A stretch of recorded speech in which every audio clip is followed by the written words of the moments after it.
వివరణ తీసుకోవడానికి, వారికి ఉన్న అభ్యంతరాలు తీర్చడానికి, వారికి ఉన్న అనుమానాన్ని వారికి చెప్పడానికి పిలిచిరు. వాళ్ళు ఏం ప్రశ్నలు అడిగారు ఆ ప్రశ్నలకు సమాధానాలు చెప్పాలా?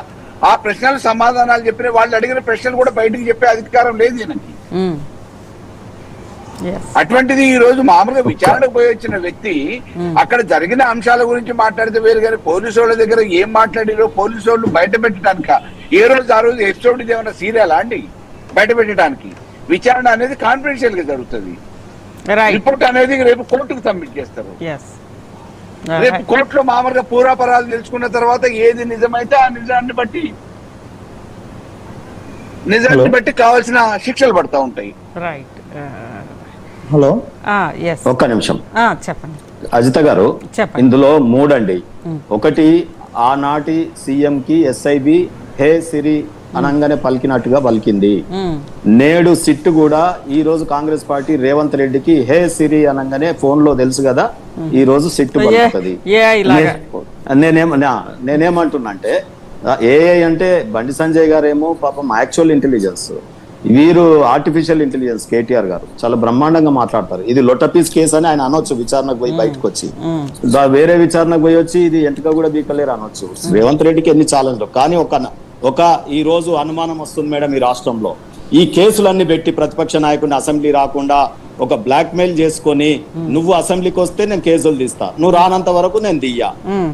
సో ఈ రకమైన ఒప్పందం జరుగుతా ఉంది. ఇది యాక్చువల్ గా ఇటువంటి ఆరోపణలు వచ్చినప్పుడు ప్రతిపక్ష నాయకుడు తన ఎమ్మెల్యే రమ్మంటున్నాం కదా, ప్రతిపక్ష నాయకుడిని రమ్మని ఆహ్వానిస్తున్నాం అన్న సీనన్న, మేము ఆహ్వానిస్తున్నాం కాదన్న. డబ్ల్యూడబ్ల్యూ గేమ్ ఎందుకు అవుతుందన్న? చూడండి, అరే మీకు కళ్ళ కట్టినట్టు కనబడుతుంది నువ్వు డబ్ల్యూడబ్ల్యూ గేమ్ అంటున్నావు. రేవంత్ రెడ్డి గారు ఎంతసేపు కేటీఆర్ గారినో కేసీఆర్ గారినో విమర్శిస్తూ కాలం గడుపుతున్నాడు తప్ప ప్రజలకు ఏం చేసింది, ఏం చేయబోతుంది, ఏం చేస్తున్నది ఏమి చెప్పాడు. ఇది చర్చనీయాంశం కాదు ఇవాళ రాష్ట్రంలో. తూకిత్తా మైకిత్తా అంటే కేటీఆర్ కేసీఆర్ ని ఈయన తిట్టాలి. వారు ఎట్లా చెప్తారన్నా? ఇన్వెస్టిగేషన్ అయ్యేటప్పుడు వాళ్ళు ఏం చెప్తారు? ఇన్వెస్టిగేషన్ చేసేది పోలీస్ ఆఫీసర్లు. ఒక్క నిమిషం అన్న, ఇన్వెస్టిగేషన్ చేస్తుంది కదా పోలీస్ కమిషనర్. పోలీసు వాళ్ళు ఎంతటోళ్ళో ఎట్లా అంటావు అన్నట్టు.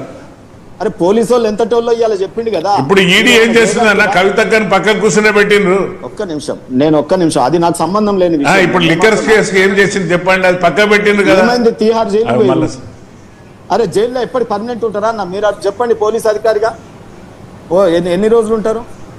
డెఫినెట్ గా ఛార్జ్ షీట్ వేసినాక రిలీజ్ అవుతారు కదా.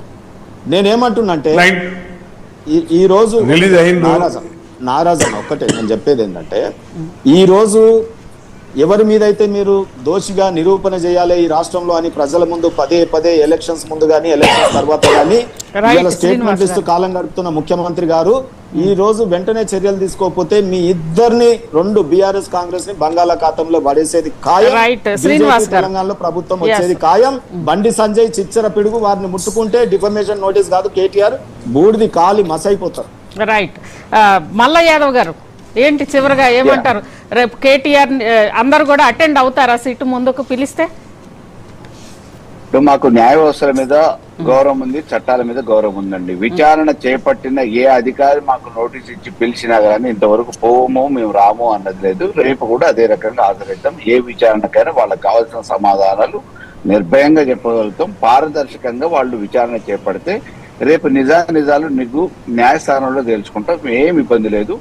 మేము కూడా అదే కోరుకుంటున్నాం. ఎందుకంటే కేవలం రాజకీయ ఆరోపణలతోని ప్రజల ముందు ఏదో మమ్మల్ని దోషంగా నిలబెట్టే చేయాలనే ప్రయత్నం బీజేపీ కాంగ్రెస్ వాళ్ళు చేస్తున్నారు. ఆ వాస్తవాలు కూడా బయటకు తెలవడానికి విచారణ కూడా ఉపయోగపడుతుంది. కాబట్టి విచారణ త్వరితగతిన పూర్తి చేయండి. దానికి సంబంధించి మా పార్టీ పరంగా మా నాయకులందరూ కూడా సహకరించడానికి సిద్ధంగా. రైట్. నాగరాజు గారు ఒకటి అంటే ఇంత ఆలస్యం చేయడము ఇవన్నీ కూడా అన్ని కేసులు కూడా ఎక్కడో ఆగిపోతున్నాయి. విద్యుత్తుకు సంబంధించి కానీ, లేదంటే ఫోన్ ట్యాపింగ్ కానీ, ఫార్ములా ఈ రేస్ కానీ అన్నీ కూడా అలా టచ్ చేస్తున్నారు, ఆగుతున్నాయి. ఇవేవి కూడా శిక్షలు వేయడానికి కాదు, లేదా పూర్తి స్థాయిలో పరిశోధించడానికి కాదు. ఇది కేవలం డబ్ల్యూడబ్ల్యూ అన్నారు కదా, అలానే అని చెప్పి అనుకోవచ్చా, లేదంటే ఏంటి?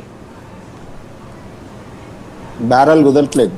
తప్పనిసరిగా లాజికల్ కంక్లూజన్ వస్తుంది మేడం. లాజికల్ కంక్లూజన్ వస్తుంది.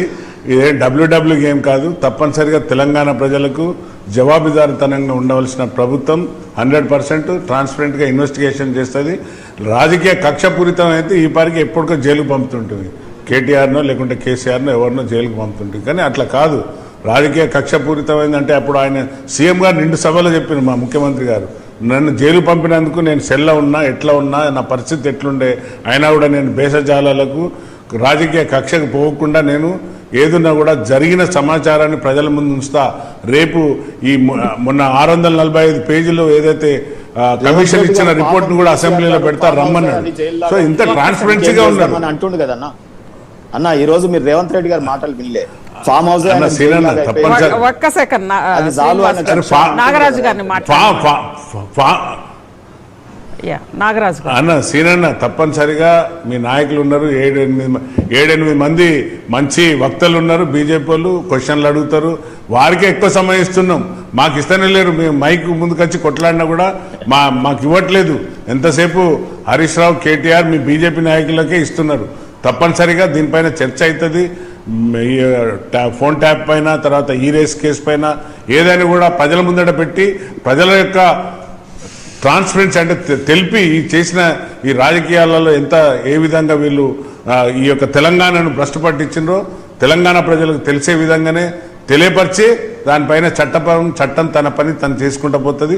తప్పనిసరిగా ఒక లాజికల్ కంక్లూజన్ వస్తుందని నేను విశ్వసిస్తాను. రైట్, థ్యాంక్ యూ శ్రీనివాస్ గారు, అదేవిధంగా మల్ల యాదవ్ గారు, నాగరాజు గారు మహా డిబేట్లో పాల్గొన్నందుకు. మొత్తం మీద ఈరోజు బండి సంజయ్ స్వయంగా కేంద్ర హోంశాఖ సహాయ మంత్రి సిట్ ముందుకు అటెండ్ అయి బయటకు వచ్చిన తర్వాత వారు చెప్పిన విషయాలు నిజంగానే కొంత సంచలనంగా ఉన్నాయి. ఈ నేపథ్యంలో సిట్ త్వరితగతిన విచారణ పూర్తి చేస్తుందా, అదేవిధంగా బండి సంజయ్ డిమాండ్ చేసినట్లుగా అటు హరీష్ రావు గారు, కవిత గారు, వారితో పాటు స్వయంగా ముఖ్యమంత్రిని సిట్ ముందుకు పిలుస్తారా, పిలిచి ముఖ్యమంత్రి గారి స్టేట్మెంట్ కూడా తీసుకుంటారా, విచారణ సిట్ పూర్తి